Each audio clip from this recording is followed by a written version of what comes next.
Welcome to Euroforum UG, where we address Ugandans from Europe, USA, Asia, Africa, Australia, and all over the globe. We share experiences, opinions, and expertise on current affairs, educative lifestyle, religion, and family matters. Follow, subscribe, and like our social media platforms: Facebook, YouTube, Instagram, and TikTok at Euroforum UG. You can also join our live shows every weekend on our social media platforms. For more information, visit our social media platforms or email us at euroforumug@gmail.com or WhatsApp us on +4740 574040. Euroforum UG, communicating with peers.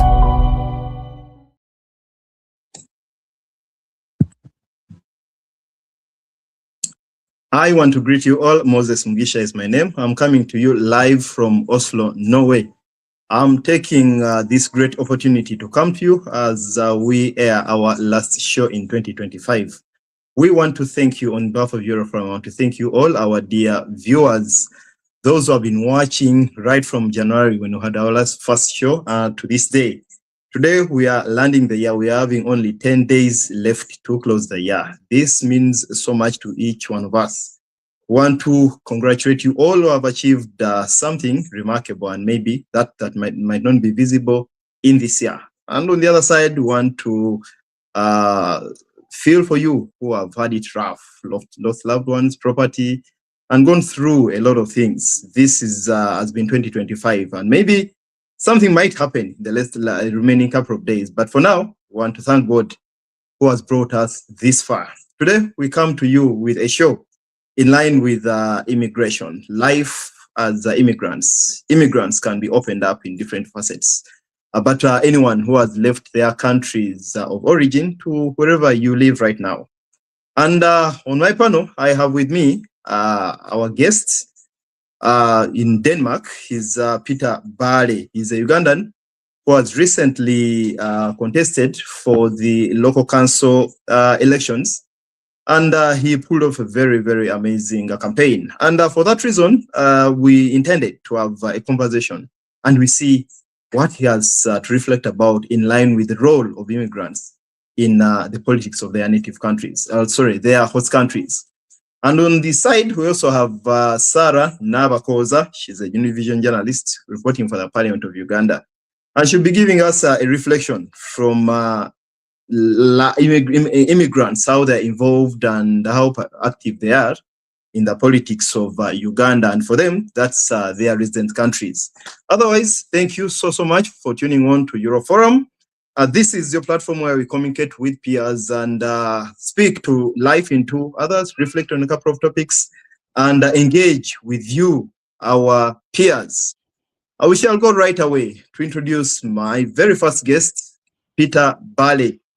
He's a Ugandan who I've known to have lived in Denmark for so many years, which he will tell us at an opportune time. And my interest in Peter Bbaale, I haven't met him physically, but our work speaks for us. On social media, I saw videos running up and down, and there was this Ugandan in Denmark who had very comic videos communicating. And that actually caught my attention. And to follow in, I realized this could be a gentleman I could invite to have a conversation with. Today, our topic is in line with politics. But let's greet you and invite you, Peter Bbaale. May you please greet our viewers? Thank you very much. Thank you very much for inviting me. Thank you for having me as a guest. This is actually a very, very exciting times for me, because you mentioned the video during the election, and it was actually it came from an idea how to communicate complicated political points in a way that everyone can understand it, and you are kind of like in a way where you engage everyone, which is also kind of like in a new and interesting way. We had a lot of success with the campaign, my team and I. It was very, very hard and also very, very funny at the same time. we received a lot of feedback. We received a lot of positive feedback, and people were very interested. And actually, we even made it to the national news, even though this was a local rally. I was running for local politics, but I actually made it to the national news. And now, through you, we have moved from the national to the international. So it's quite Mm. intriguing, actually. It's very, very interesting. Yeah. Thank you, Peter. I'm very glad to have you here, and I'm looking forward to hear more of the inspiration, what you take on the role of immigrants, and all that is in that line. Thank you for coming around. And with us, we also have Sarah Nabakooza. This one we've had her here before, and there was that line of reflection. Today, she's coming in as the eagle's eye. You know, journalists are eagle's eyes. That look through the walls where walls even get ears. So today, it's coming to give a reflection on what, in our experience and research and facts, the role of immigrants in Uganda is. But before that, I'll usher you in, Sarah, to please say hello to our viewers. Hello, our viewers. It's always an honor to be here. And this is my second time. I'm also here to learn and hear from Mr. Bbaale. I'm happy to meet him because I've worked with a few immigrants who are standing for political offices in different countries. So I'm here to learn also. And being that it was the Immigrants Day, I think on 18th December. So it's a good conversation to have today, and I'm glad to be here. Thank you for inviting me. Thank you to Sarah and Peter for honoring the invitations. This means a lot to us, and this actually also gives us a very good ending of the year 2025. A lot has been said and heard and done, and now, as we are climaxing this year, this topic, immigration, they are to do politics and immigrants, cuts across so many facets of life, and I feel it's a very good topic to land the year with. As we speak of immigrants, the question goes, what is the role of immigrants in the politics of their host countries or residence countries? This can be looked at in different angles, but just to bring it to your attention, Sarah and Peter, when I posted the flyer on my WhatsApp status, I got, of course, the usual come comments, but there was this legendary comment. I personally branded it a legendary comment from my friend living in the US who said, there is nothing immigrants can do. So that was quite interesting. And I believe that voice was voicing out the opinion of a blog somewhere. But now we are having you here. We shall have to see what is it. But at least facts have seen Barack Obama. He was an immigrant. The current New York mayor is an immigrant. Here in Norway, we have so many immigrants. And my research landed me to facts somewhere that 10% of the Norwegian parliamentary members, that was by 2023, they were immigrants. So implying that immigrants are there in politics. But so many questions there. What are they doing there? How is it for them to get there? What has made it hard for them to be more than that? And again, how best can we have more? These are the questions we are yet to navigate as we sail through with Peter Bbaale and Sarah Nabakooza. Peter. Yeah. Yes. Would you kindly tell us about briefly about your background and how long you've lived in Denmark? I come from Uganda, from a small town called Gayaza. We moved to Denmark in 1990. That's around, and I've been living here for around 36 years, 36 years. Yeah, 36 years. I grew up in Denmark. I grew up in this city where I run for politics. I have been in the Danish army. And after that, I studied not social science, political science.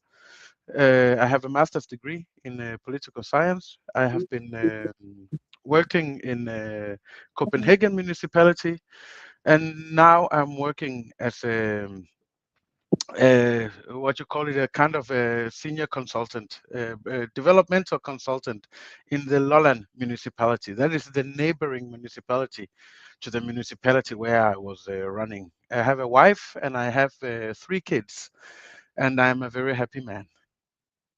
That's kind of like to keep it short about me. And indeed, you've made it short and precise. I love that ending, and I'm a very happy man. Yeah. Yeah. I love it when that you say it yourself and you feel it. I feel it. Yes, you say we don't always say it, much as some people think we are, but At least we look happy. That's yeah, we also look a fact. happy. Yeah. But I Yeah. love it that you look happy and you actually say it. So, Peter, it's such a privilege to have you on this panel. The first time I saw you, you were in a video somewhere and communicating a message which I tried to read between lines to add up. It was in Danish, but I tried to add up what it really meant. But before we go to that video, because I would really love to know what was the message behind that video. How would you personally define political participation? Well, I think democracy becomes stronger when people participate. That is actually the core idea behind democracy. That it's interacting in the local community where you live and actually show that you are interested in the problems and in the solutions for the local challenges that you may face. And I think that especially for foreigners, now that those were the subject, like the more foreigners participating in the political arena, that helps to ensure that decisions reflect the entire population and not just a small percentage who are actually participating. And it also helps to counteract political marginalization and apathy.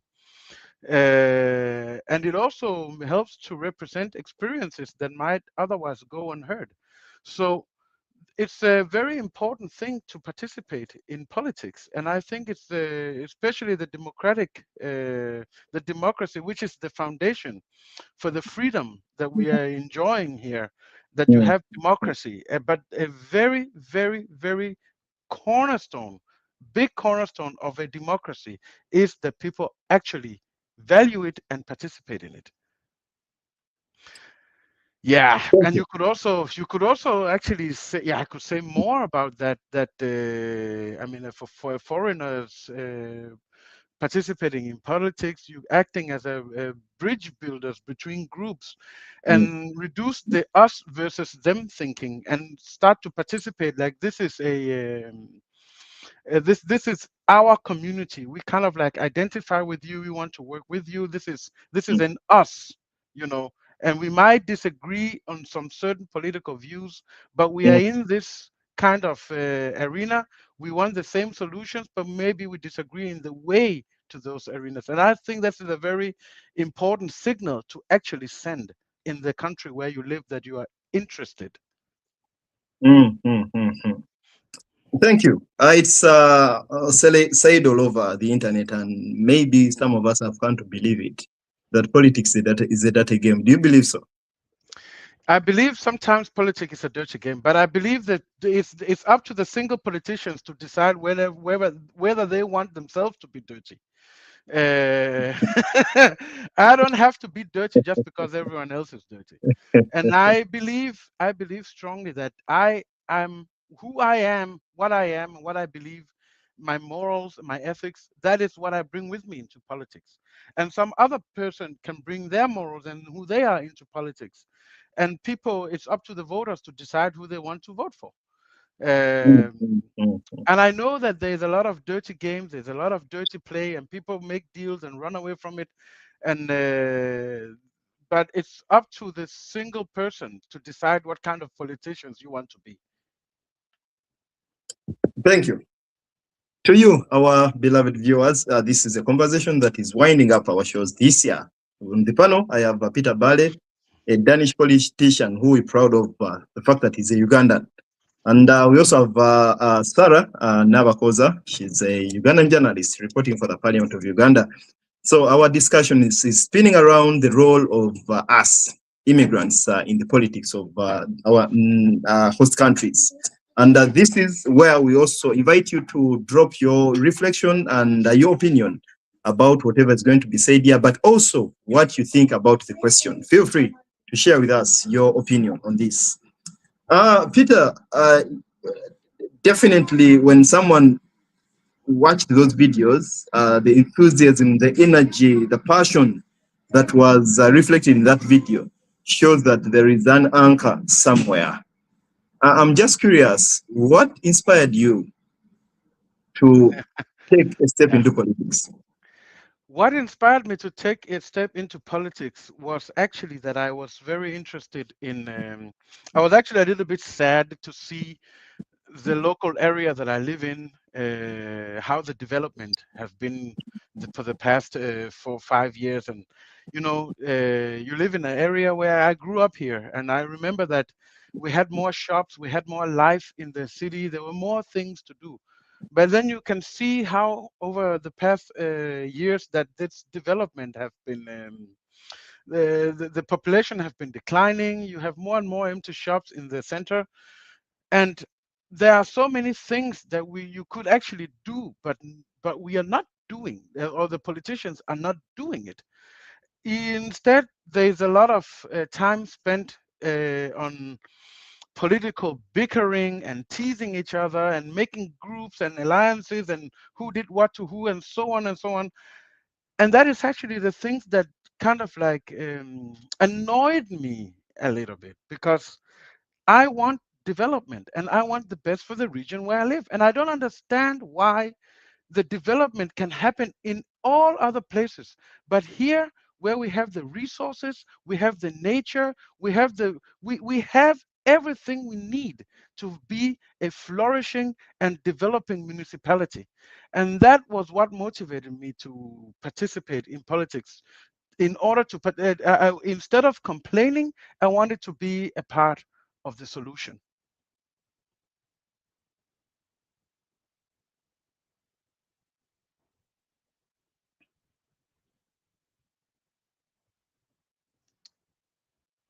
I think I lost you a little bit, Moses, but I can keep talking about that, but I don't want that me to be the only one talking the whole evening.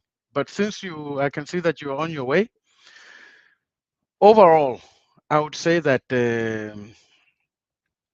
most important role of immigrants in local politics is not to represent immigrants as a single group. You know, I didn't go into politics to represent the immigrants. Now I'm representing immigrants.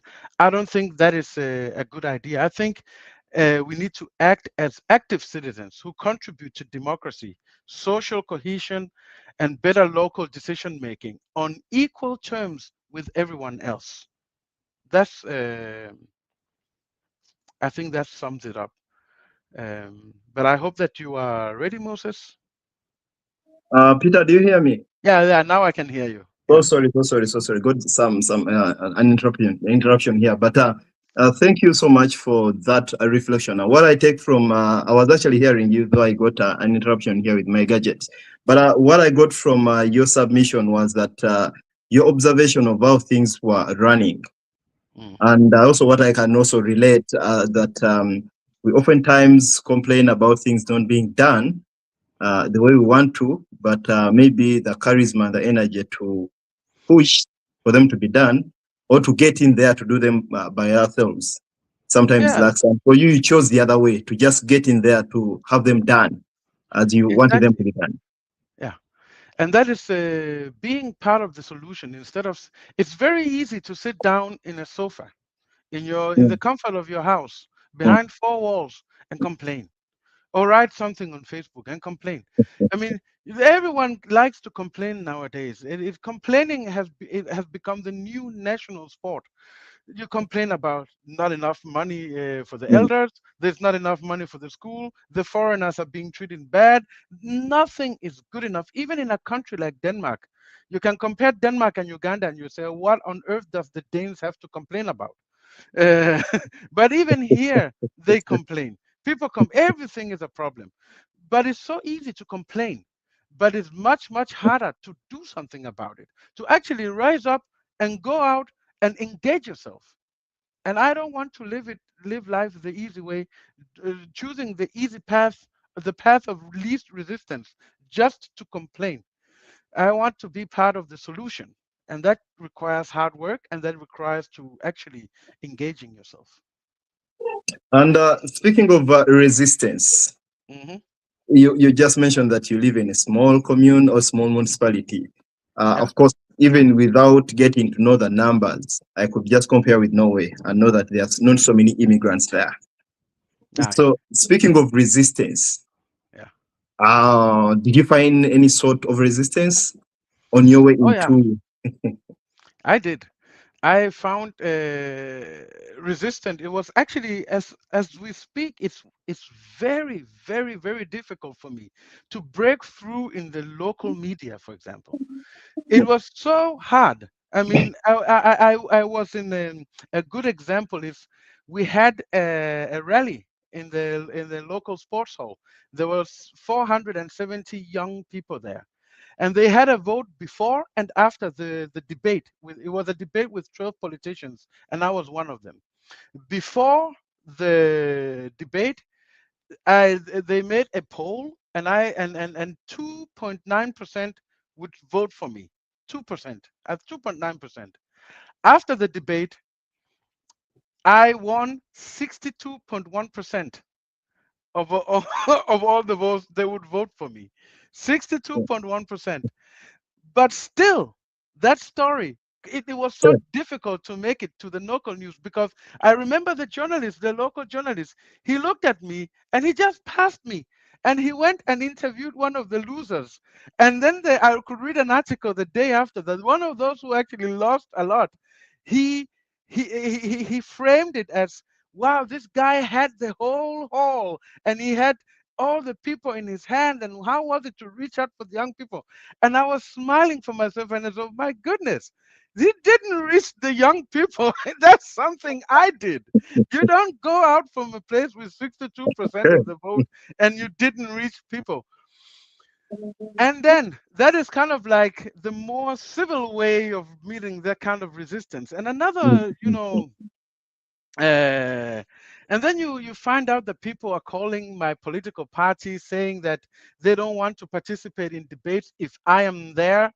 And I think that some politicians are not used to being met with fact, knowledge and fact, and they are used to be able to talk. But when I engaged them with fact and knowledge, that was a problem.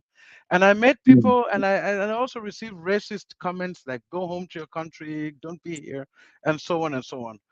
But overall, by far for the most, it was good feedback and good, good comments that I got. And for me, being a fellow immigrant, and of course, I'm also having a perspective of not just an immigrant, but an active immigrant. When Mhm. I hear such shoulder play and dirty play, of course, which paints politics as a dirty game in that accord, it's very clear that you had 62%. The following day, it's something else is reported. Mm. In a democratic country like Denmark, what does this speak to you? This was just this was just I think the thing here is, you can explain this in many ways. I think that one of the issue here is you have a small rural community. Everyone knows everyone, and people know each other, and people have their contacts. And I think it's a shame for a country like Denmark that that it's not, you're not totally competing on fair terms, especially not in a local area. And this proved it for me, because it's much easier for me to get in the national news than in the local news. Why? Because you have a group of people who are used to interviewing each Yeah, other. They, they, exactly. they always interact, and it's the same people. They always interview the same people. They always talk with the same people. They always hear it's the same, the same, the same, the same for the past, I don't know how many years. And it's so tough to break that in a small rural community. I don't think it's a kind of like an institutional racism. Like he's black, we don't want to talk with him. I think it's more like a small-mindedness. Uh, I don't want to sound like Yeah. Mm. harsh, but it's a village mentality. You can The call it that. village mentality. Yeah. Just, just, and also I actually want to receive this on a softer board. That village mindset is maybe here you're trying to communicate that a small group of people who are more feel like more like family, who feel this one is belongs to us, and anyone who seems like a stranger should not take anything away from us. Okay, that's why how I perceived the term village mindset. Yeah, that is Yes, true. yes, and to me that's a challenge. Mhm. And as we speak, this is the topic that is speaking life into someone out there who would love to someday change things around them by not merely complaining or taking a step, but particularly a step into active politics.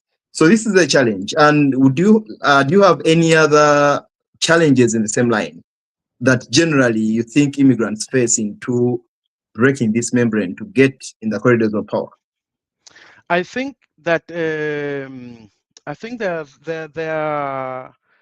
that immigrants should be more interested in actually reading up in the story and the culture of the country they live in, rather than Mm. make it. And I mean, black people have a way of make every problem the white man's fault. It's a very lazy attitude and a very lazy fallback position to go to, because that doesn't require anything of you. That doesn't require hard work. But when you're asking me if there's any other kind of like a resistance, yeah, I don't think we are competing on the same terms. I think as an immigrant, especially in these small areas, you need to work harder. And people might say that, oh, but that's not true. But yes, it is true, because I am not, just by the looking at, I speak Danish fluently. When people talk to me in the phone, they can't even hear that I'm an immigrant, but I don't look like a typical Dane. People can see that.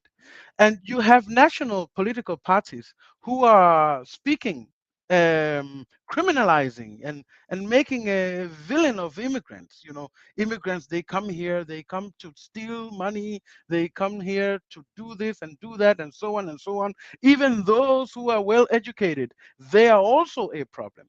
So you have that national narrative, which means that not mostly, but sometimes when I'm talking to people, there is a slight suspicion that I have to work through. And but I think that is also why I'm participating so much in politics, because the only way to break that is to actually be there and participate and show people that I'm not dangerous. I may not look like you, but we live in the same town. This is both our home, and I'm interested in the same things that you're interested in too, also, and we can work together. So I think that is those are some of the challenges we need to accept, that in order to go forth, we need to accept that it's going to be hard, Mm, mm, mm. a little bit harder. Yeah. Okay, speaking of working hard, you Mhm. know, this is a term that is easily misconstrued. In Uganda, remember years back, guys, okay, a group of people used to brag Mhm. that they don't work hard, they work smart. But in our context now, speaking of the immigrants, what do you really mean by working hard? What I mean by working hard is that in order to create a change, that requires hard work. It's hard to read books. If you want to participate in your society and you want to participate in democracy, that requires that you need to get off Facebook, Instagram, and TikTok. Uh, You need to go to the library. You need to read some books. You need to spend time in some books instead of spending time watching silly television shows Netflix. and Netflix and whatever, you know, and go to the parties and then and then go home and then go to work and then sit and watch Netflix. You will not better yourself and better your situation that way. I think working hard is come to the very liberating realization that if I want to achieve anything in this life, it's going to be painful. I need to sacrifice stuff.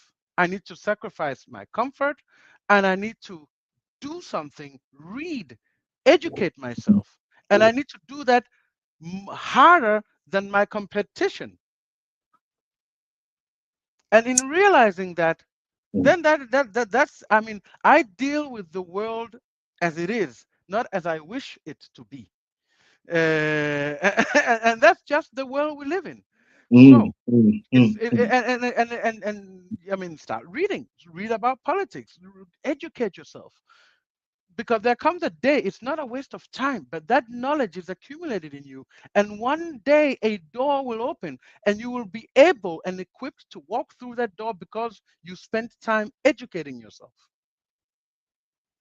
Thank you, Peter. Speaking of immigrants, as we encourage people and push people to get into politics, your experience, how is the representation of immigrants in the Danish politics? Yeah, it's if you go to Copenhagen, you can see there's a lot of immigrants because that is the capital. But in rural areas like Guldborgsund municipality, you don't find so many immigrants.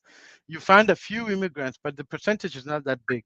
And for me, it's not about how many percentage are in the politics, because you can have immigrants participating in local unions and football clubs and all that kind of stuff.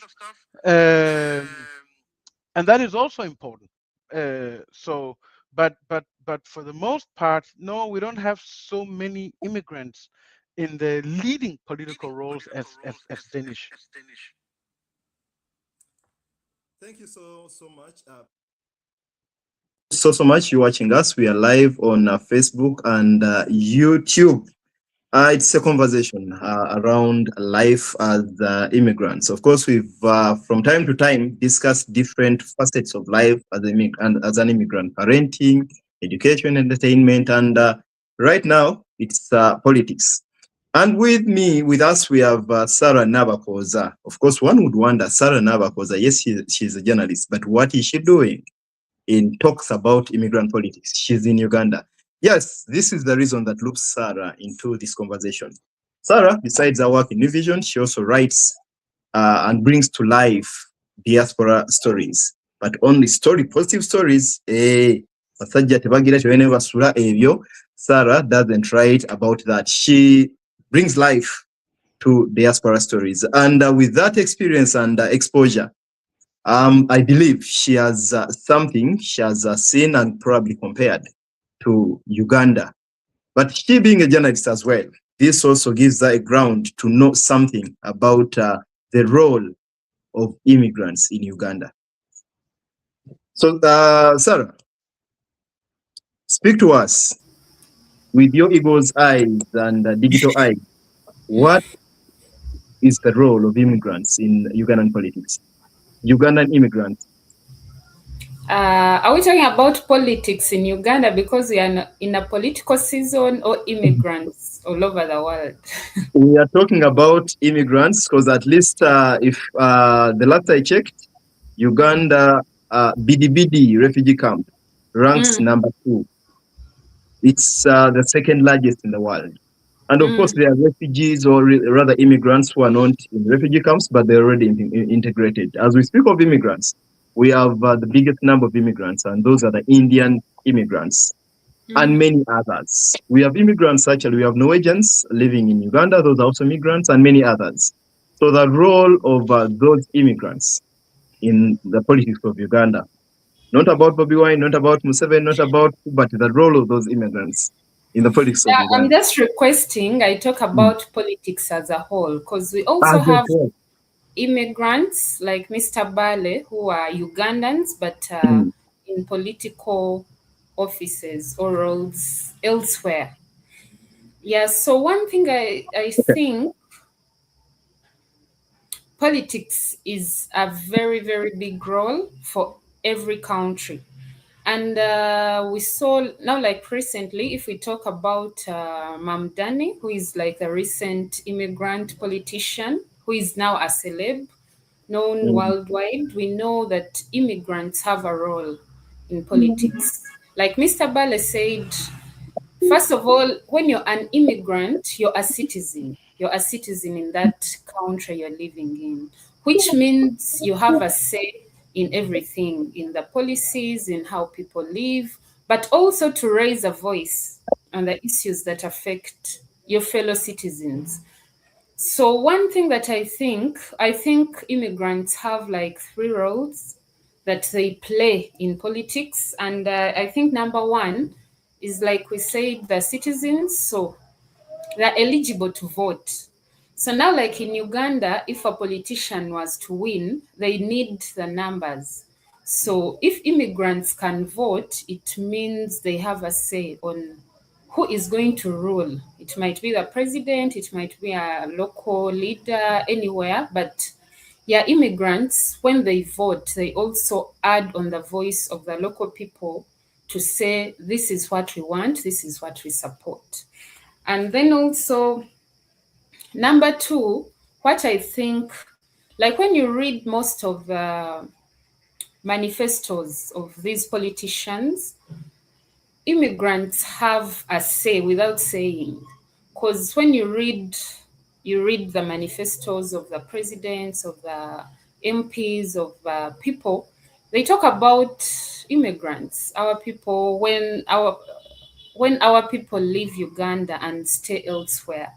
Because, even you, as people who stay abroad, you have a role to play back home in the money you send, in remittances, and yeah. So these people, the politicians, put all of those things in their manifestos to say, when I become the president, I'll make sure our people who stay abroad live well, or this and that. We shall create more jobs, or we shall help our people. So you see that immigrants, in a way or another, they have a say, because even these politicians talk about them. Like I said about Mamdani, all his campaigns were around immigrants. And when he won, he said New York, as of tonight, is a city led by an immigrant. So they have a say in policies and how nations and local areas run their politics. So they have a say in policy and what drives the policies. And then they have influence, because when you're in another country, like the immigrants who are living here, it's easier for a US citizen to trust an immigrant who came from the US when they talk about politics, because they feel connected to them. Like, if I wanted to know about politics in Denmark, I would ask Mr. Bbaale, how are people treated, immigrants? Or how are politics in that area? So I'll trust him because he is my fellow Ugandan. And I think it's natural to trust your person. I know he talked about it, that people in areas tend to talk to the same people. I was feeling attacked since I'm a journalist, and I also tend to talk to the same people. Why? Because you have rapport with these people. So it's easier for you to call someone that you know and, yeah, there is this and this. What do you think? Okay, I don't know if it's political or not, but yeah, that's how it is. Even how we report at Parliament, for example. Parliament of Uganda. For people who watch TV, they'll say, but you people put the same person. This is the same person on every topic. Some people are easier to talk to, but you also tend to connect to people who are always available, especially in the news space. So I think, yes, the immigrants have influence, and they're so important in the politics of every given area. Yeah, I think for now, that's it. Thank you so much, Sarah. You've given me both the fruit and the seed, given it in a broader perspective. Thank you. You watching us, we are both live on Facebook and YouTube. Please don't hesitate to use any of them. And after the show, we shall have short clips that we posted on our TikTok page. So don't hesitate to check out each of them, but also subscribe and follow our pages. So, Peter. Yeah. Yes. Now, I want to go to that very fascinating video. The last I checked, it had hit 1 million views, where you had a gentleman. You're somewhere. So, speak to me about that video. Well, that video was it was actually, yeah, it was seen by over 10 million people, I think. A very famous Dane called Anna Hemmingsen shared it on his Instagram, and from there it just took off. And that video is about coastal protection. You know, one of the serious issues we have in this world today is climate change. And climate change, it hits all over the world, but it hits differently. In some places in Africa, we are experiencing drought, but in Denmark, we are experiencing flood storms. That is, you have a rise of sea level. The sea level is rising, and when the wind is right, and you have a flood storm, everything gets flooded. Cities gets flooded. So, yeah, and the dikes are not so high, so tall that they can withstand future coming storms. And we are seeing this extreme weather is going to become more and more frequent. And the issue in that video is to take this complicated project. Who's responsible for securing the coast of Denmark? And as it is right now, it's the citizen. And if I have my property in some in some area near the beach, then it's my own responsibility to build a dike on my property, which is actually supposed to protect the Danish coast. And in other cities, you can take Nakskov, for example, in the municipality where I work. I mean, we saw there flood mitigating projects that can cost up to 700 million Danish kroner. So to ask the poor municipality to pay this kind of bill, and to ask single citizens to pay that, oh, it's up to you to secure your property. The message in that video was that is unfair. It's the state that should take the responsibility, not the single citizen and not the municipality, because they should focus on schools.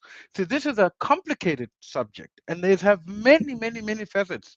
And the aim with that one video was to take that complicated subject and present it in an obscure way, with this guy standing with the in the in the beach, with in the water, Pumping. with a mattress pump, trying to pump water out of his basement.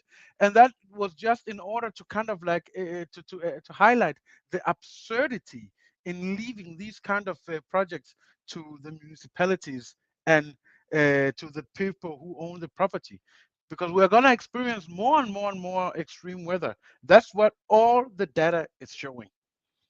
And it's going to be very expensive in the future if the government don't pull themselves together. And it's actually also cheaper for the government to take upon that role than every single municipality. We have 98 municipalities in Denmark. Then everyone have to go to the European Investment Bank or to this called Kommunekredit and borrow, I don't know how many millions of kroner in order to make flood mitigation projects here and there. And this one, I mean, it's much cheaper to do it through the state. So it's just common sense. Yeah. Thank you. Definitely, the end goal of anyone's campaign would be getting elected, which I believe, of course, not believe, but which wasn't the case for you. But also, as well, we believe that change does not always come as a block that just lift 100 kilos from one point A to point B. So that particular video, I have a feeling that it had impact, or it made some impact. This is my feeling. But speak to me. Did you get any feedback of what sort of impact this video made? I actually got a lot of feedback, and actually, I was in the national news. I think I was even debating this subject with the former justice minister in Denmark. As the minister of the Justice Department, Justice Minister, I think it's his name is Hans Engel, and he's known in Denmark. So yeah, it created a lot of feedback. There are those who say that this is ridiculous, you will never get the government to pay for that, and there mm, are those who say this is a very good idea. I mean, why can't they see it? mm. And my argument is it's the same as the military. I mean, the military is also defending the whole country. It's not the single landlord who should have his own private little military to defend Yeah, his exactly, part of the property. exactly, So exactly. here we are having a threat, and my argument with this former justice minister in the Justice Department was that, or Secretary of the Justice Department, that's what it's called in English. Sorry. Um, that was my argument to him, was that you have the army is supposed to protect the whole country. Now you have a problem like climate, and the difference here is climate is a slow killer. It comes slow and gradually. It's not like Russia that one day they can invade you or shoot Yeah. missiles over Mm, your country. It's a slow threat, but it's a very serious threat. But because it comes so slow, it's also kind of like lacks the urgency. Like if it was a war against Russia, then oh, we have to do something and we have to do it now, right, immediately.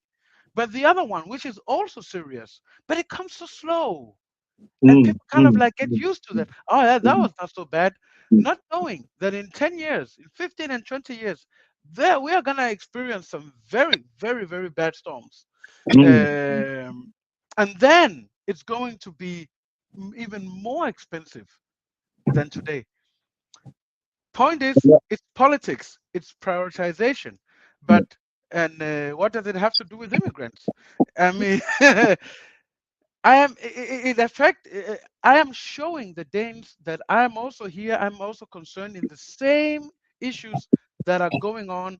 The same storms that hits you, my Danish neighbor, also hits me. So I have a solution. This is my solution. We can agree to and disagree, but Mm, I am involved in my local area. exactly. Have you had people who have reminded you to mind your business? Yeah, of course. Because of course, And I usually tell them that's exactly what I'm doing. And I tell them, and there was this one guy I told him, but you are my business.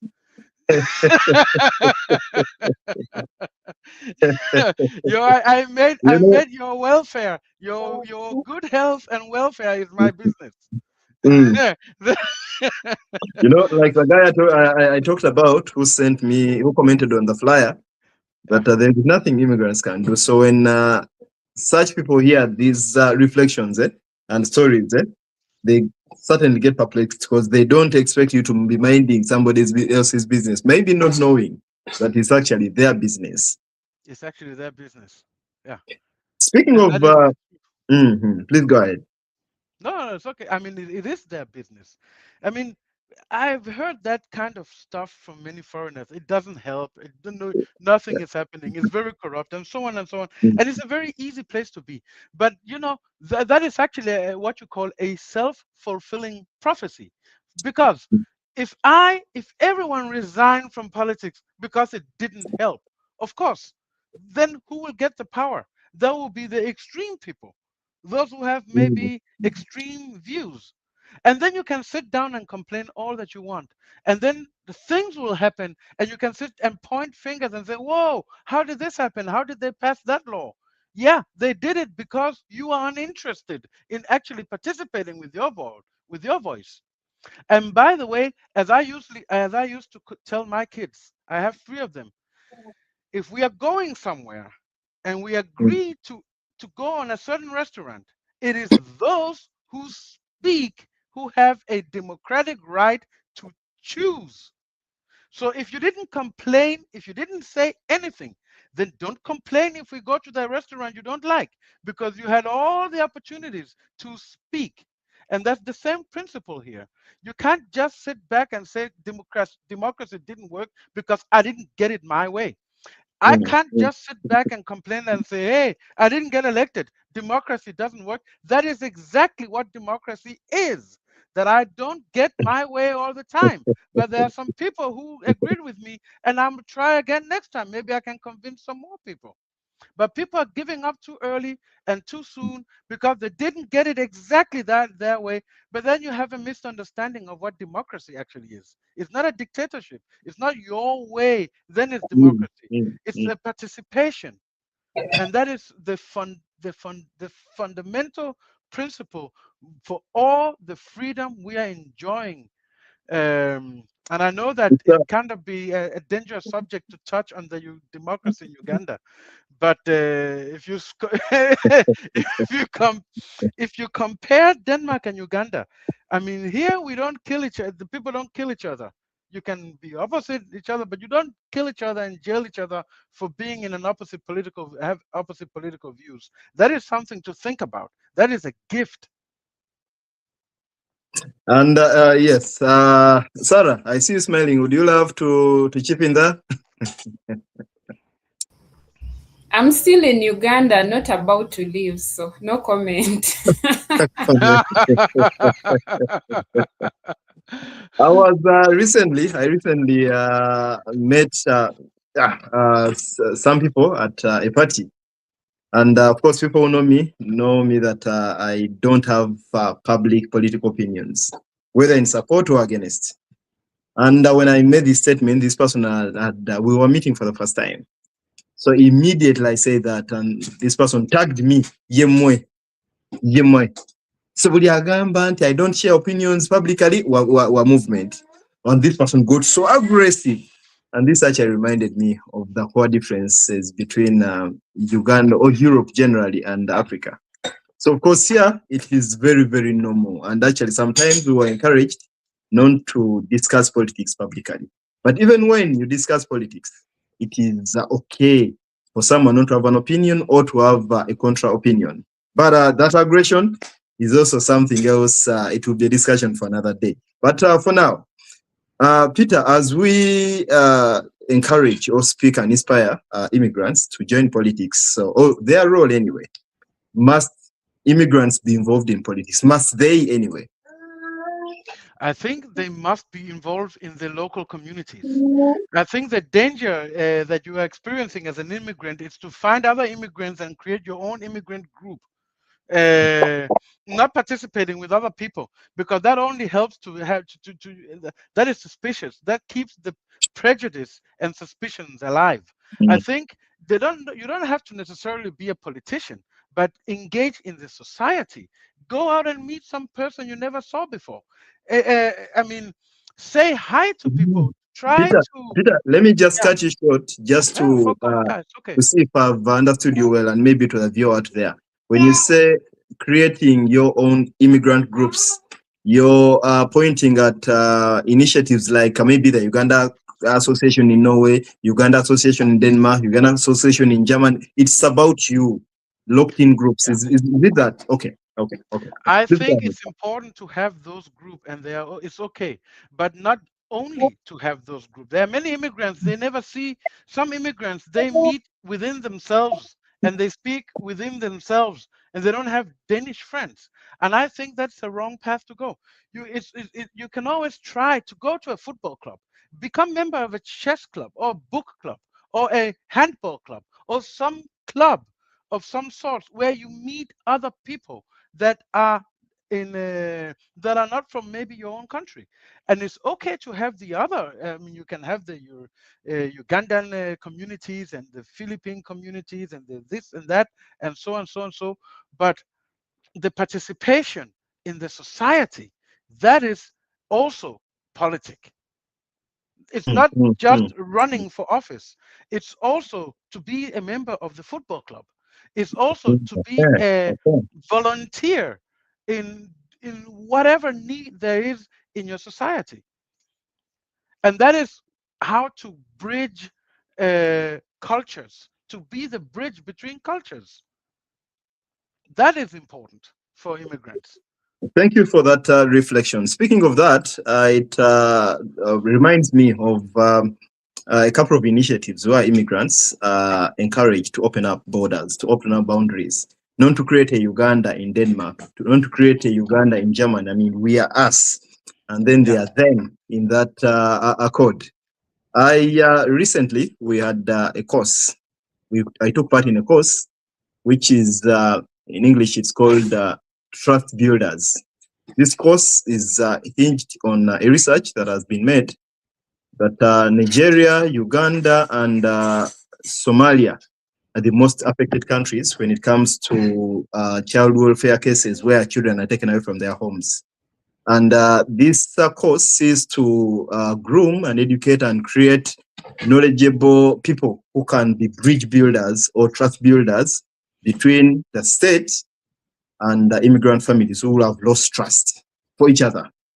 And of course, this also goes down to interpreting the cultural context. Of course, many kids have been taken away from their families, not because these families are poor parents or bad parents, but it's about interpreting the cultural context.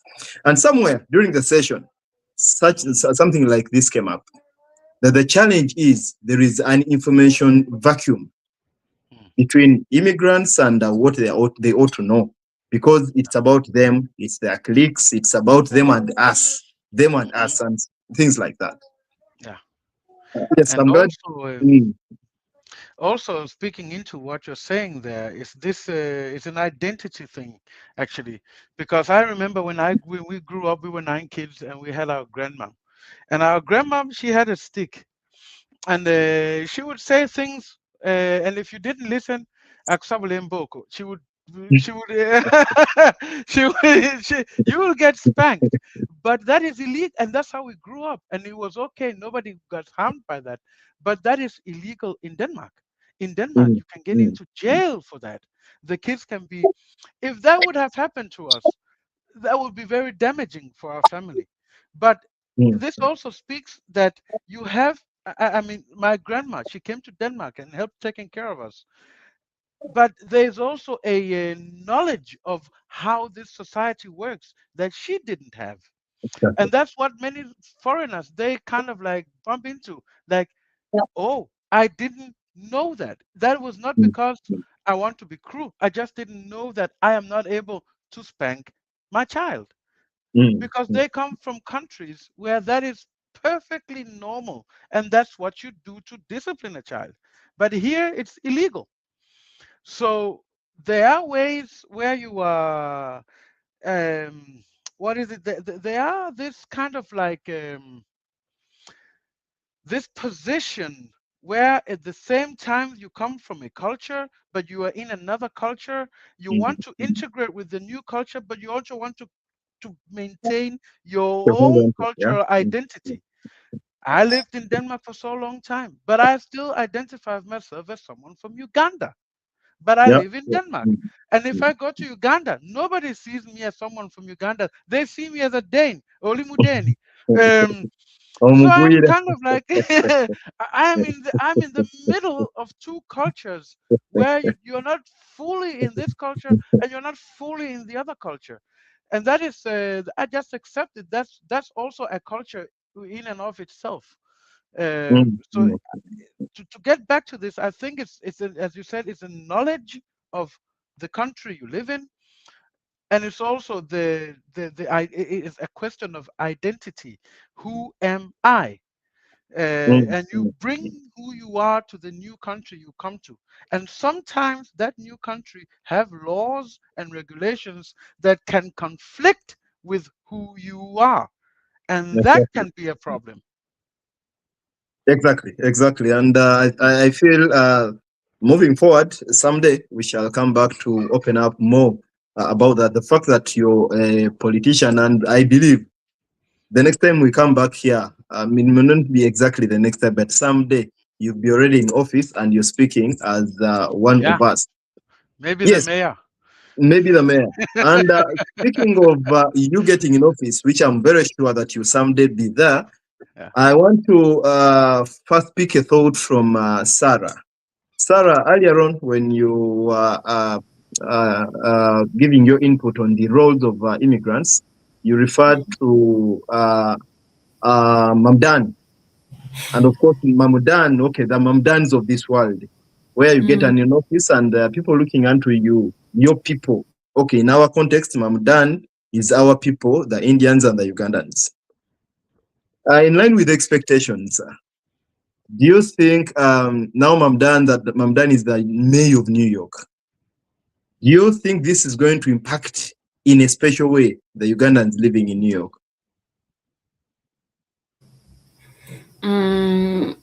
I don't know if it will, because I'm not in Mamdan's mind, but what I would say, I would pick from what Mr. Bbaale said. You're not a mayor of immigrants, you're the mayor of New York. So you're supposed to do something that benefits all the people living in New York. He's actually not the only one. We have a Ugandan who is standing for Congress in Maryland, District 5 in the USA. And I've interviewed her before, and I talked to her and I asked her, how is it? How is politics in a foreign land? And she told me, I'm not a foreigner. I'm a USA citizen and I deserve to stand for a political office. So when you become a politician for a certain place, you're a politician of that area. Like, I'll bring it to a Ugandan context. You see now, like the president, some of us have only known one president, His Excellency Yoweri Kaguta. He's from the western part of Uganda. And you see here in Uganda, when he tries to do something that benefits the Banyankole, it looks tribalistic. So why should we expect it from someone who is in a foreign land, for example? Why should Mamdani benefit Ugandans, yet we don't want President Museveni to benefit the other people? So it's all the same. What I think is, when you're Barack Obama and you're USA president, you should be USA president, not to benefit Kenyans. That's what I think, in my own view. You should benefit the people who have elected you into office. Because now Mamdani wasn't elected by Ugandans living in the USA. He was elected by New York people living in the US and expecting him to benefit all of them, not Ugandans. We were excited because, of course, now New York is our city. You know, they were saying, there was actually a conversation saying, but you people are now excited because of Mamdani. But if it was something negative, they would say, no, he's Indian. He's Indian, he's not Ugandan. But because it was something positive, he's our Mamdani. Exactly. Yeah, but exactly.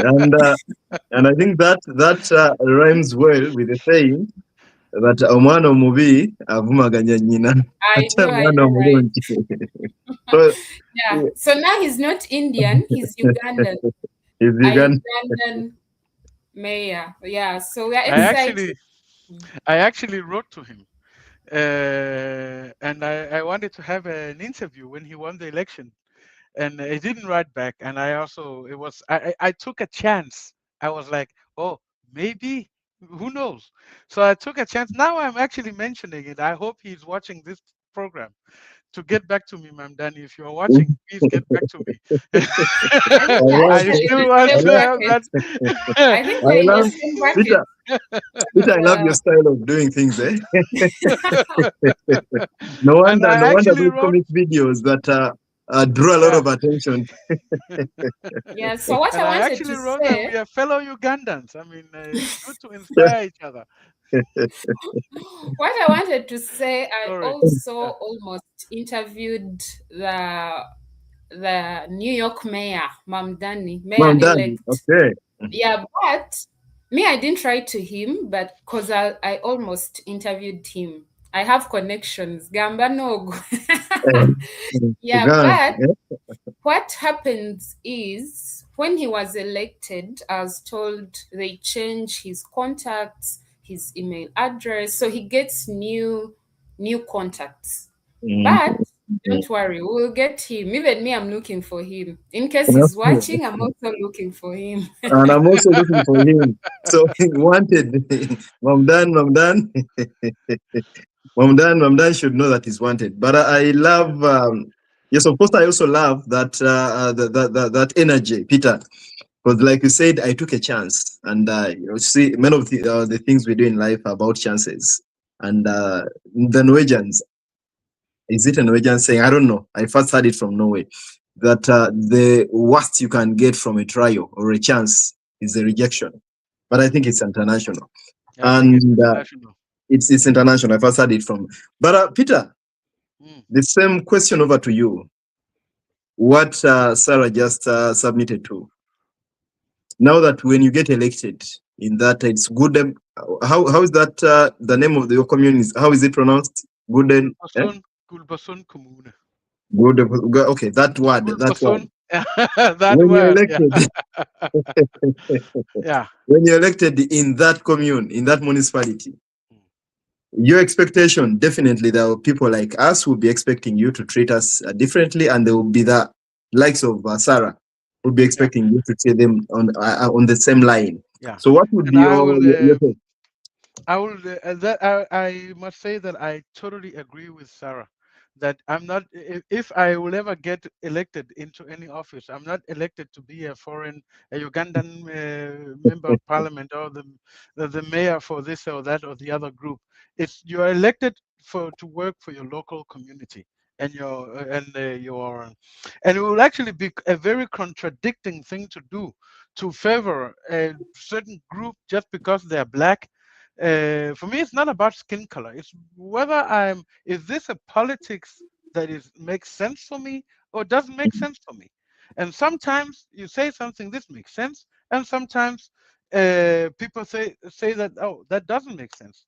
But I think it's very important to.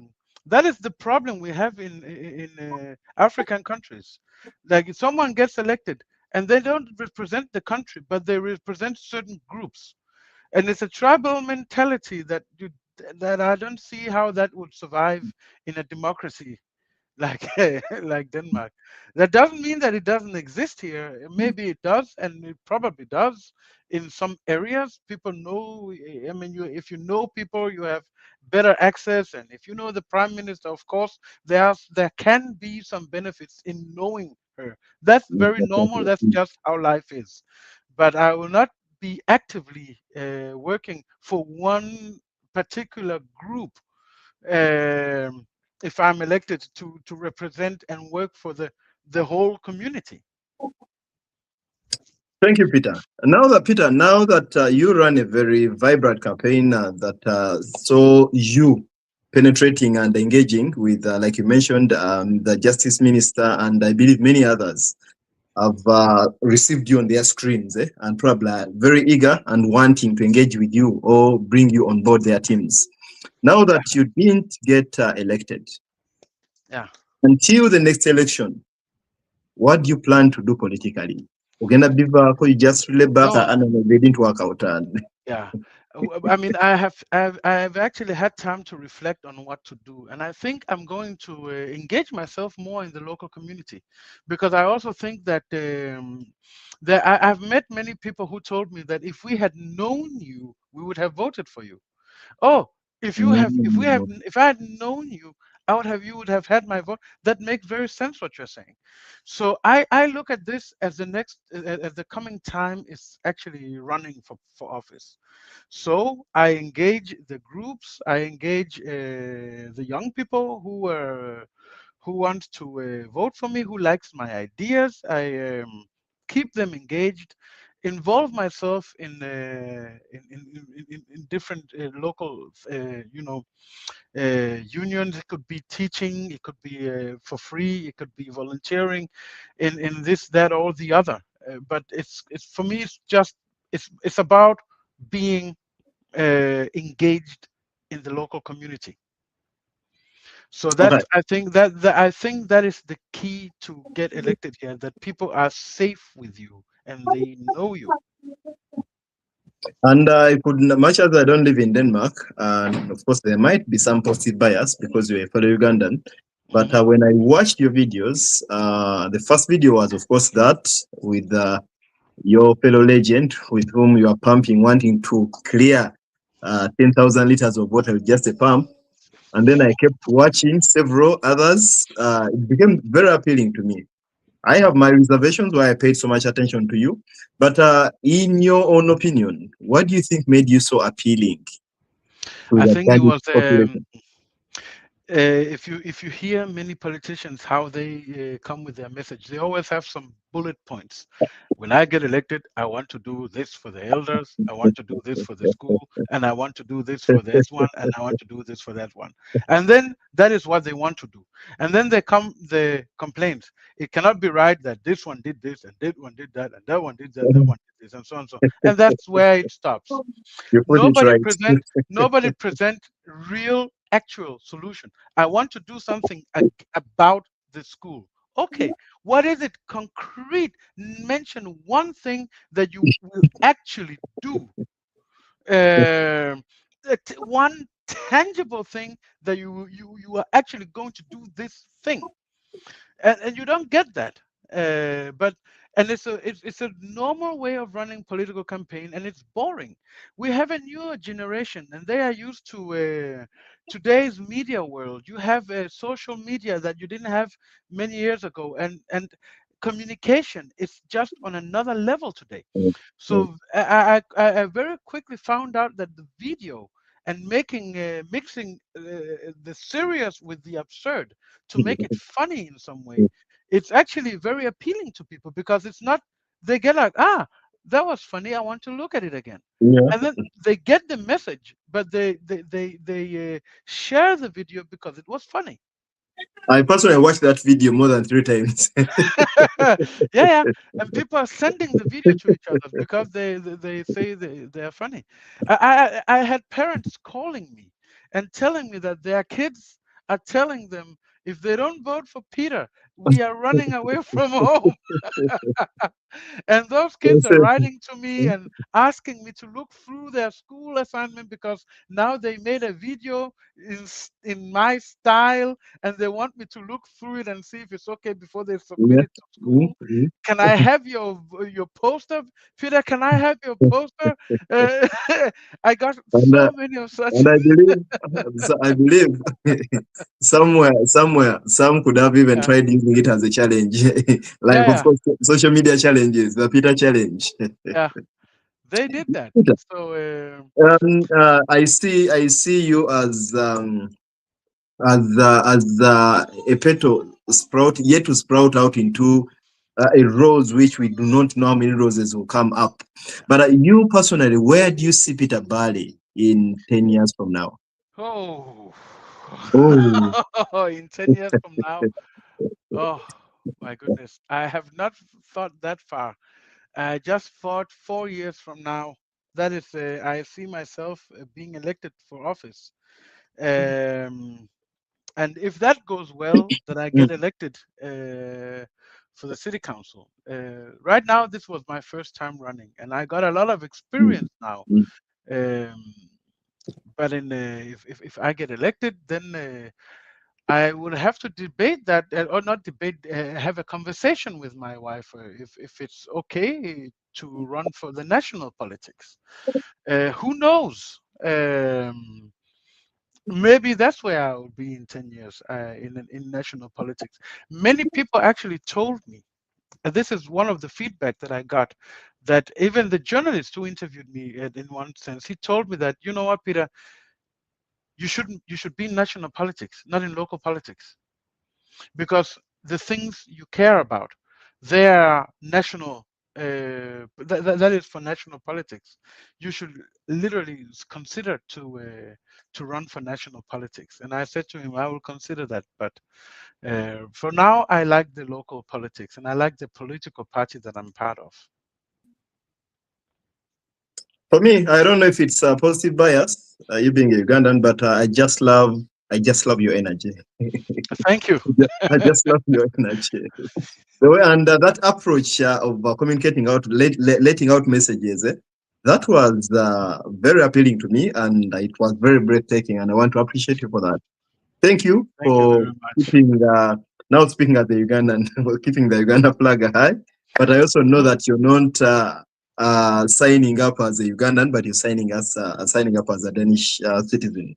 Yeah. As we wind up, I want to thank you all for tuning in. Peter Bbaale, a Ugandan living in Denmark, who is very vibrant and very enthusiastic towards changing the narrative. And the narrative is what he will remind us in his closing remarks. And with me, I also have Sarah Nabakooza, a New Vision journalist reporting for the Parliament of Uganda. But for now, she's coming in to give an echo of the role of immigrants, but also just to bring it to your attention, next year, we shall be having her on board as one of the hosts. Most likely, she'll be hosting you, Peter, in your next session on your forum to blend I'll her look forward political for that. background and journalism to lave how things will be running. We are nearing the end of this show, and I want to thank you all.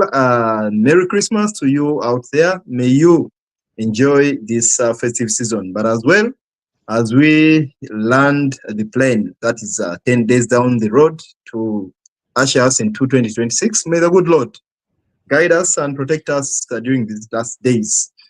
As we wind up, there is one thing that I would love to pick your thoughts, both Sarah and Peter. The term equity. In Uganda, there is a bank called the Equity Bank, but it's a term that is mainly used by women activists, women rights activists, where they compare it to equality versus equity, and many are so much inclined on the term equity. Now, speaking as an immigrant, Peter, we earlier on mentioned the challenges, the barriers of immigrants into penetrating their national politics in their host countries. You think equity is one of those, and how? Yeah. And I think that's just how the world is. You don't have equal opportunities. They are not. Because there are some kids, when I grew up, there are some people who have parents who have good jobs. Those Mm, parents are academics, and being academics, they are able to help their kids with homework, and the kids are being helped and nursed. And when they grow up, they buy an apartment for them so they can study next to the university in Copenhagen. And then you mm, come from an immigrant family where maybe you don't have academics as parents, and you can also be a Dane who don't have academics as parents, and then but you go to the same school, your parents don't have the same financial background. You can't get an apartment next to the university, and you don't have help for your homework at home. So yes, not everyone born into this world have the same, absolutely same equal chance. And that's just how it is. And as I said before, I deal with the world as it is, not as I wish it to be. And in dealing with it as it is, there's nothing else to say than pull yourself together and work harder. If you want to better yourself, it's up to you. There's nobody is coming to save you. No one is coming to make your life better for you. No one is coming to give you a better job. There's nobody who's coming to do anything for you. You are on yourself. You need to pick up yourself and do more than someone else. And I think it's the will to do something that we to do will something. determine where you will end. It's not what you grew up with. You also have rich people kids grow up in rich families, and then they end up bankrupt and they end up homeless on the street. I think it's about wisdom, and I think it's about just being enthusiastic in working to better yourself in everything, in work, in relationships, in general in life. It's a constant development. And don't regress to sit down and thinking someone is coming to save you and everything is so bad. If you tired of being overweight, exercise. It's that simple. It's that simple. If you're tired of poverty, cut down your expenses. Cut down all kind of stuff that makes you feel comfortable and save that money instead. It's that simple if you live here in Denmark. It's a matter of will. So Thank you yeah, so much, sorry. Peter. That is my take on the notion of equity and equality, and yeah, it's Yeah, uh, it's it's an abused term, just to say the least. thank you, Peter. Thank you, Peter. And this also, as you spoke, you reminded me of the victim mentality we often have. And in Uganda, to you watching us who might not be familiar with the term equity, an example of that is where during university entry, where girls are given an extra point. I mean, to of course, it's just trying to cover up for that imbalance in nature. That's one of the examples of equity. The lady who once challenged me, it was 3 years ago. We had a conversation in Euroforum, and it was Women's Day, and the topic was in line with equity, equality. So she challenges me. She has worked as a human rights activist in around the world, but she's Nepalian. She poses a challenge to me that Moses, whatever you men do, women do exactly the same or even better, bleeding. And that's okay. But whatever you do, we do the same or even do better while bleeding. And she opens it up. And she says that you know that women have at least 3 days where they are not operating fully because of their cycles. Some have 5. But the world expects them to deliver at the same level or even better. They are CEOs just like men. They are doctors, they are surgeons, they are pilots. And life society expects them to deliver at the same magnitude as men, not catering for the fact that they have some days when they're not operating fully. That was a very good way to pitch the term equity in my head, and still work with it as I look at women with some level of respect. But over to you, Sarah. Immigrants, both in Uganda and your experience with those we've written stories about. Do you think the term equity also affects them in penetrating? Okay, now let me just open it up, not just politics, but of penetrating the opportunities around them. I think I'll still pick from what both of you said. First of all, I think that's something that will never happen. It's natural. You see, even in the Bible, definitely I was going to bring the Bible in. Bring it. Yeah, I mean, but even in the Bible, Paul, Apostle Paul once said, treat women as the weaker sex. So as women, we are weak in a way. Because even in a family setting, you see now they say what a man can do, even a woman can do. But in a family setting, if you're the man and you can't provide for your family and it's the woman providing, it means that's a broken family already. So it's that natural. But when we bring it to this context of immigrants in different countries, it's still the same thing, I think. When you go to another country, you're a foreigner. Yes, all these things are there, treat them the same, the laws are all the same. Yes, we have been here for 30 years, this and that, but still you're not the same skin color. You put it in a natural context or something that you're familiar with. If you have your children and your biological children, and you have maybe a child you adopted. Yes, very many people say we are going to treat them the same, but in your heart of hearts, you know there's some things you'll give your child and not give this other child. It's just natural. So when all these things happen, you're in a country and they don't give you the same things, it's just natural. You need to know that it's natural. But how do you overcome it? You have to up your game. Yes, I'm a female journalist, and I can assure you in our work, we are affected as women because they think, like now, they didn't put me on the presidential campaign trail because their argument was, you're a girl, you won't manage to move with a candidate district to district for 3 months. And yes, if I'd proved that I can, because there are women who are on that campaign trail, but because I'm a woman, and it's not in a bad way that they said you can't do it. No, they were feeling for me because I'm a woman, and maybe it might be hard for me. So you need to up your game. Like now, I'm a journalist. Yes, there are very many things I'm doing as a female journalist. I'm a leader at Parliament, Uganda Parliamentary Press Association. And yes, I've proved myself. Next year, I'm thinking to stand for president of not Uganda, but Uganda Parliamentary Press Association. Yeah, so I've proved myself, even to my fellow journalists. I've shown them that, yes, this is politics. There is tear gas and this and that, but I can still report. Yes, these are hard things that only men can do, and I still prove to them. So if you're an immigrant, like Mr. Bbaale, for example, he has proved to people in his community that he can stand and represent them. Exactly. And I have a friend of mine who I love so much, who is standing for Congress.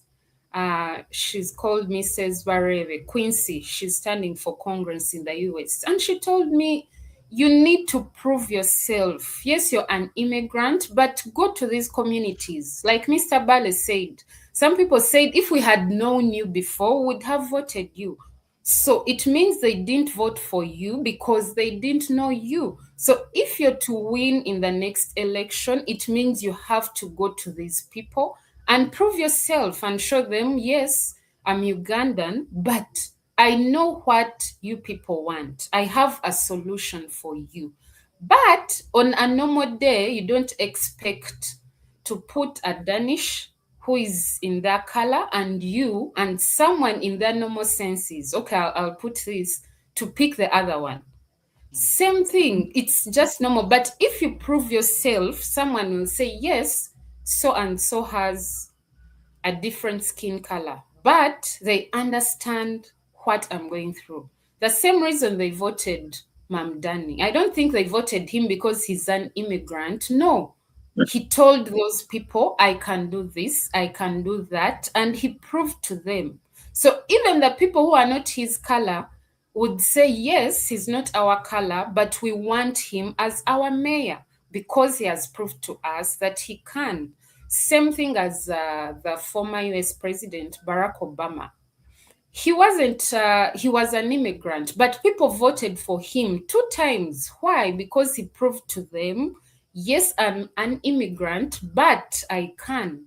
Yes, I'm a woman, but yes, I can do this and that. So I think it's all a matter of proving yourself. Yes, you're in a different country, yeah, but you can do what another person can do. Yes, I'm a woman, but I can do what a man can do. Okay, not entirely, because you won't find me on a building carrying bricks, and because I can do what a man. And you won't find me giving birth. Exactly. Exactly. Yeah, to some extent, you can up your game and you'll be there in one way or another. Yeah. Yeah. Thank you, Sarah. Thank you, Peter. And as you spoke, you're bringing up back echoes of how people look at racism. And I personally keep telling some of the Ugandan youths I've met in Norway that whatever you're doing, do it to a level that people forget that you're black. There is a son, one of my friends here. He's very good in mathematics. He has actually been always topped the class for the years he has been in school. And of course, at times we crack jokes when he tells of how Norwegian friends come and wanting help from him. I always use that you do something to a level that they forget that you're black or they forget that you're this. Of course, the same context would apply to a Norwegian living in Uganda. That you do something to a level that they forget that you're white. So it's not limited. And I think we also see this in football teams. Arsenal fans, I think not so many don't even remember that Saka is black, of course. The same goes around. But as we wind up, Peter, I need you with all this enthusiasm. And to many who have not actually known you, I want to, you tell us your social media handles, but at least what I know personally, On Facebook, Peter Bbaale. Please reach out. You don't have to live in Denmark to pick interest in Peter Bbaale. The same inspiration, the thread cuts across borders. So I'm using his inspiration to be more grounded here in Norway. And you don't know how much you personally inspired me. So to you out there, you don't have to live in Denmark, in his commune or municipality, to be inspired by him. But as we wind up, Peter, your last take and your thoughts on pieces of advice or words to fellow immigrants in whatever they do. In whatever they do. Yeah. Okay. This summer, I was in Uganda. I talked to a guy who was driving boda, and I asked him, and I asked him, if there was anything you want from me, what should it be? Then he asked me, give me an advice on how to handle money. I said to him, okay, I have the 80% rule. If you earn 1,000 shilling, you can budget for the 800. Don't spend the 200. Save them. Do that for 6 years and see what will happen. And I actually, before we left, I talked to him and he told me that he went through all kinds of papers and thoughts, and he was like, this was a very simple thing to do. To budget was a very simple thing to do. And to actually learn that, okay, if I earn 10,000 shilling, I don't have to spend all 10,000 shilling. Why am I saying this? I'm saying this as an example for the small things we can do in our everyday to better our own situation. The term equity, I will feel it's so unsatisfying if I need to live a life on handouts from other people. It's devaluating me as a human being. There is much more pride and there's much more, I'm proud of myself. I may not reach all of my goals, but I try. I would rather die knowing that I tried and I gave it a shot than to get old and look back and think, wonder if I had actually tried. How could that have been? So I would rather fail 1,000 times than not to try once. And as I said to this guy, try to do these very small changes in your life, and you will see what an impact it will do to you as a person and what kind of stuff, it accumulates. I still plan on helping him, but I'm actually very interested in to hear if he have actually followed the plan, because we made a budget, and if he followed the plan, he will be able to buy a new boat by next year and rent it out to someone and then start a business, building out slowly. And I will end with that. Many African people, there's the mindset, I want it now. It has to be now. I cannot wait a year or two. I want success. It has to be now. But the reality is success is built up gradually by the small decision you take in your life, and it all adds up in the end. So that's the advice I will give people living in a foreign country. Take the small right decisions. Organize your money. Stop drinking so much. Budget. What am I? Throw out all the stuff. Figure out what kind of small stuff am I always spending my money on. McDonald's, Burger King, whatever, this and this and that. And then start organizing it. Do that for 2 years and you will see how much, and save that account. And you will see how much a difference it does in your personal life, the growth, the process, and in your finances. And it will maybe inspire you to teach someone else to do the same and involve yourself in your local community. So stop being an excuse and just do something. Thank you, Peter. That was sorry, it was so long. That was meant to be your last your last input, but the very one last sentence is to you, Sarah. The Bible also says you can do all things through him who strengthens you. That was for you. Yes, and for me as well. Don't discriminate. Yeah, for you as well. Sorry. Yeah. Yes. Peter, you live in a country where actually no. Generally, anywhere in the world apart from heaven, there is racism.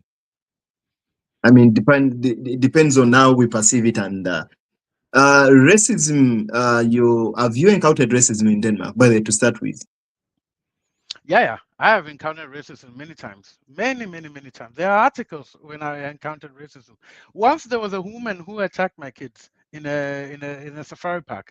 So I've encountered that, and the way the most funny one was I was sitting in the train in Copenhagen, and there was someone who said, "Hey, that's a nigger," and I looked at him, and then I looked behind and said, "Where?" And the whole train laughed. Really? Where? Okay, and there was also once I was working in another municipality, a guy who was, I was on my way to work in the morning, and this guy came with this racial slurs. And when we end out to get off the train, he pushed me and told me that, "Hey, get out of the way. The white people needs to go to work." Hmm. Okay. I shook that off. I went to work, and when I arrived in work, I was having job interviews that morning because I needed, as a project manager, I needed someone to work with data. And we had this job, and then I see in the room the same guy that pushed me. He was the one who applied for the position where I was supposed to hire him. Of course, I didn't hire him, but I can tell you that was a very. The moment I entered the room, the guy froze. He started to apologize. He started to tell me that he have gone through a tough morning and all those kind of stuff. He was very quiet. So yeah, I meet Okay. racism, but I don't want. I mean, if you fight with a pig, you get dirty. The trick is to stay out of the pig pen. Let the pigs be pigs. You can't change it. You can't. I mean, if a pig says, "Oh wow, that's very interesting," I keep on my merry way and I focus on my plans and my life and my future. No, actually, I love it. I love it that you actually read my question, because actually, yes, I'm glad you told a story as an underlayer of the answer. Because my concern was about how you react to racism. Of course, different people react differently. I love your approach, but of course, I think it comes with some level of security, Yeah. inner security, groundedness, and of course, knowing your value. Thank you so much, Peter. Smile and you wave. Yes. But and I also think that comes with time and Yeah. intentionality. Thank you so much, Peter. Over to you, Sarah, as we wind up. Mm. Yes, I need you to give your Christmas message. One, that's one, and and two, you working in the Parliament of Uganda. That's of course one of the high-ranking jobs and spaces in Uganda. You've certainly met high-ranking officials, MPs, ministers, Chief Justice, and definitely the president. Any particular lessons learned from your encounter with those high-ranking officials? And then you give us your Christmas message. Oh, wow, that's a tough question. Yeah, but for me, as a Christian, yeah, I'm a Christian, a proud one. And I always think God puts us in places for a reason. We meet the people we meet for a reason. So even when at Parliament, I actually get disturbed always. Like we had a meeting with the president. He was meeting us, I think, early this year. Should be early this year or mid this year. And I saw how journalists came, they dressed the way they want, and I'm like, you people, this is the fountain of honor, the president. But for me, my experience with these people, it's always purpose. Because we don't meet people by mistake. We meet the people we meet for a reason. And God doesn't make mistakes. God doesn't waste opportunities or experiences. So I always think to myself, even when I write a story, even when I do something, I always think to myself, why am I doing this? Why am I meeting the person I'm meeting? God, help me understand and discern the reason for this. And of course, with time, you get to know I met so and so because of this and that. Because now, like, it happens, you meet, I'll give you an example. Of course, in my work, I also talk to ambassadors. And I have a relative who had worked for a Chinese firm, and these Chinese had not paid him. So he reached out to me and told me, "Hello, I see you talk to the ambassador. This and this is happening. So if you can help me." And I talked to the ambassador. I told the ambassador this and that and that. And they worked on him. Eventually, they got to know he had not actually done what they asked him to do. And you know, these foreigners are real, they follow the contracts. They're not like Ugandans. You know, us, we work when we want, we reach office when we want. So he had not met what was in the contract, so they had not paid him for that. But he was going around telling people how these Chinese have not paid what. But when I reached out to the ambassador, we resolved it. So that's why we meet the people we meet. And yeah, I think it's purpose. And then my Christmas message, of course, to the people out there, the people who are watching, God has to be part of the Christmas message. You have to know that you're not just living, you are, God has made it possible for a purpose, for a reason. You're where you are for a reason, and you're unique, you're different. Don't wait to be like so and so, or don't wait to be in a big office to make an impact. Start from where you are. And I know most of the times, I think I've also learned it of recent. I used to think maybe I have a big head, I have a big nose, maybe this and that. And then I'm from the western part of Uganda. And most people think because we are from the west, we have privileges from because the president is from the west. And like you asked Mr. Bbaale about racism, I think we also face some of it here. People say, you're even from, you support oppressors. Then now I work for a government newspaper. New Vision is owned partly by government, and most of our headlines, of course, it will be the president. So they always say, you people, you don't speak, you're from government, you support government, the president, what? And I always want to tell people, you don't need to come from the western part of Uganda or be so and so. No, you can make an impact from where you are. Start from where you are, then grow through the ranks. Like now, I told my story before. I'm not a journalist. I just embraced it because I love writing and telling people's stories. So I was there, and God told me, yes, when I got a job in New Vision, I knew that was my purpose. And they promoted me, I think after like 2 years, they put me at Parliament. So it's purpose. You have to know, yes, I'm not going to be a journalist forever, but now as a journalist, what am I doing? I was auditing myself this year, what I did, and I'm glad I told very many stories of our people living in diaspora. I can tell you it's been so fulfilling to know that, yes, people are there. Like Mr. Bbaale said, you'll be there, you're not Ugandan, you're not a US citizen, you're not Danish. Yeah, but I've been happy to tell those stories, to know that, yes, you're there, but even us home. And I hope one day I tell Mr. Bbaale's story. I'm a good writer. Thank you. I would Yeah, love to. so to tell Yeah. these stories, to show that, yes, you're a foreigner or you're somewhere. You're actually not a foreigner. Because to God, we are all his children. God doesn't say, my children from USA, my children from Uganda. No, we are all his children. So the message I can give you, believe in God, because you're only alive because of God. And God, like I say, doesn't waste experiences or times. Do what you're supposed to do. Help the people you're supposed to help. Reach out to the people you're supposed to reach out to. Get married if you should. Be a politician if you should. Do everything that you can so that on your deathbed, you don't regret. I wish when Sarah reached out, I did this for her.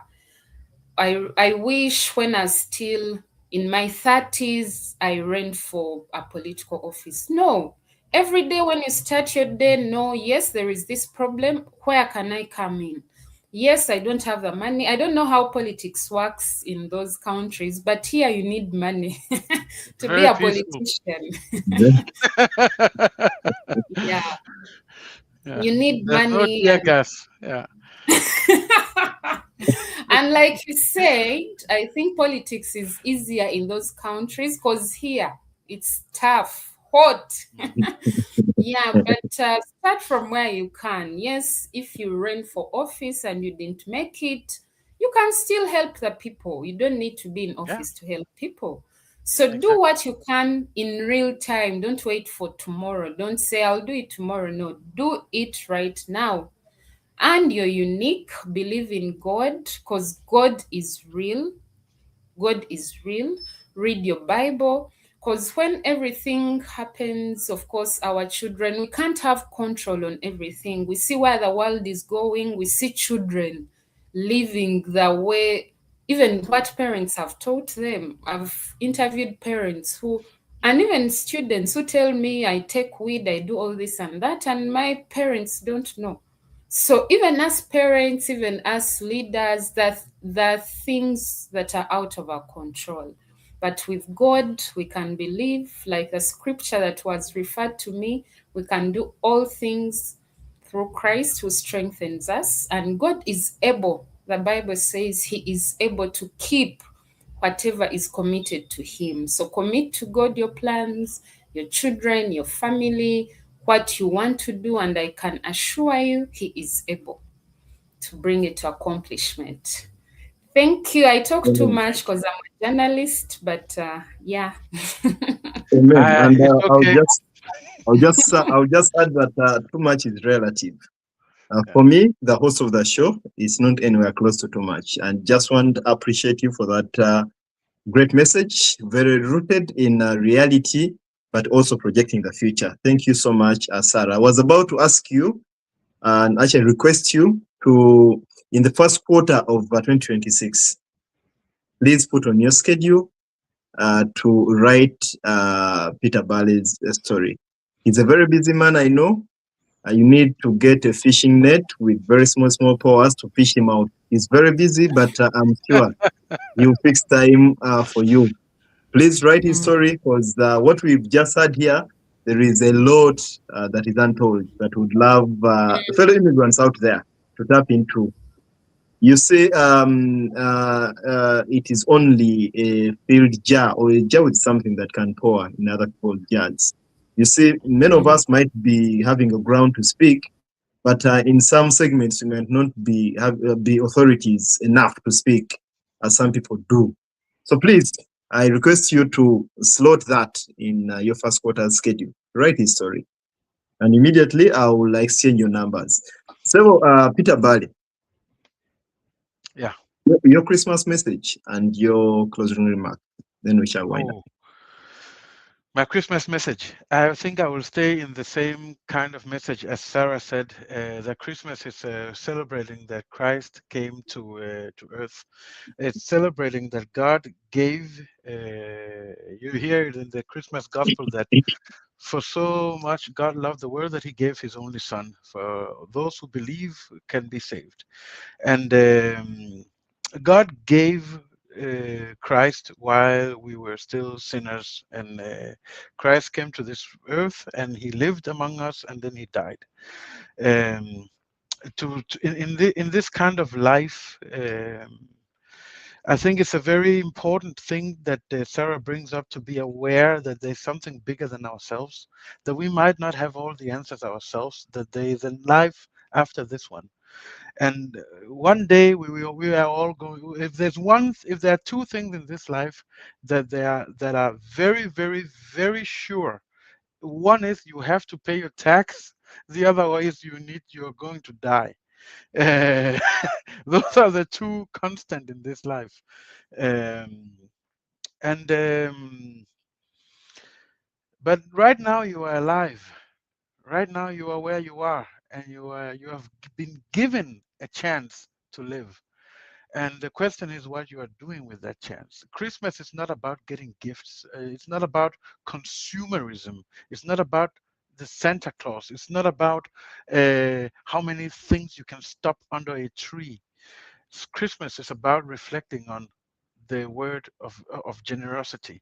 It's about reflecting on as in the Christianity how God loved us so much that He gave, and how do I live my life? Am I a generous person? Am I trying to be a generous person?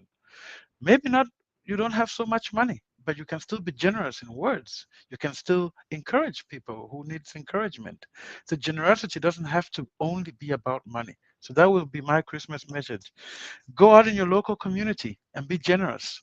Be generous with compassion, generous with love, generous and actually be uplifting of other people. There's always someone who you can lift up, and there's always someone who have it worse than you. Wow. Wow. Yeah. What a vibrant yet humbling ending of our shows on Euroforum. Thank you so much, Peter and Sarah, for your time. Thank you for walking the talk. As you both speak of your Christmas message, the core word is purpose. Because you're both speaking of purpose. As if you talked to each other before the show. Thank you so much for walking the talk. As you're speaking of purpose, you're actually walking the talk because you're already out there serving. You said it's Sarah yourself that working at Parliament, yes, it's work, but it's also passion, something you do passionately. Peter, you're already out there in politics, doing a lot of voluntary work. And for that, I want to thank you or both. But also, if I have to give my Christmas message is a replica of both your messages. It is purpose. I'm only quoting the verse you both have exchanged, which is from Philippians chapter 4, verse 13. Just quoting you, but maybe I will just change the word Christ and put God to encompass even Muslims, which reads that we can do all things through God who strengthens us. And for me, that is a message I've taken for myself, but also relaying it back to those who might not have pieced it up well. Thank you so much. I'm very honored to be ending our shows this year with you too. Looking forward to reading your story, Peter, written by Sarah, before the end of March. Is it thumbs up, Sarah? I look forward for that. Yeah, It depends on Sarah's schedule. Sorry? Of course, me, I'm available. I'll actually talk to him. He will be my first story in diaspora, then followed by the ambassador. My mom, I love the ambassador so much. The ambassador, Margaret Oteskov, I really love her. She's my person. I call her my mom. So both of you are on my list for next year. The one, the ambassador in Denmark. Yeah. Okay, yeah. Mm.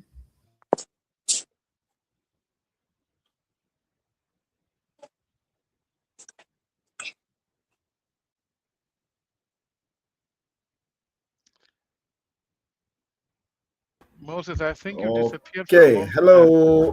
Yeah, you came back. Yeah. Okay, just got an interruption. Okay, we are winding up. We shall just hold it here for now. And thank you all for tuning in.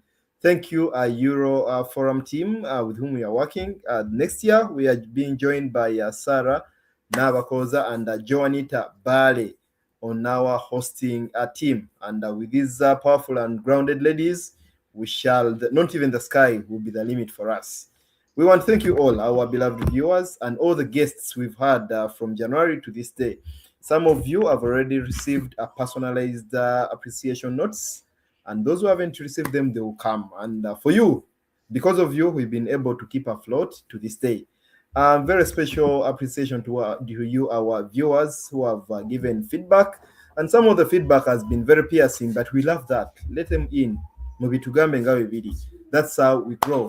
We shall not go past this, apart from thanking you all for tuning in to Euroforum. Euroforum is our platform. It's been Peter Bbaale, Moses Mugisha, and Sarah Nabakooza. We sign out. Bye-bye.